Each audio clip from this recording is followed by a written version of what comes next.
farmaajo uga baatahay geesi aan sugayno loo galeenin baa tahay kan gumaada cadawiga gacan midig ayaa tahay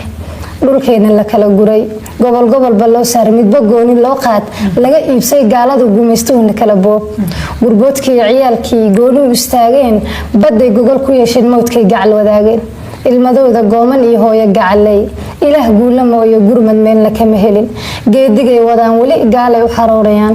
odaygay ka gowraceen gibinkay ka laayeen gabdhahay ka fuuleen hal yar baan in leeyahay anigoon in hiifeen halyaygan ilaahay hiba noogu keeno kii hiiliya noqo waan ku hanweynaa hurdooni waliga xalaq iyo abeesiyo waxa jira hangara la hog xaraar ayaa jira wahoyga bahalaha hareeraha qofkan deeyin ilaa iyo hawada saraan hoosna eegin halbowlaha ayay jari farmaajo halyeeyow hir caleen leh baa tahay hogol hortay baa tahay hoogaan bislaatoon ku hayaanay baa tahay kuwii hiili ee bahay noo noqo hayin wacan Soomaali waa hodan hal qorayn wadanahay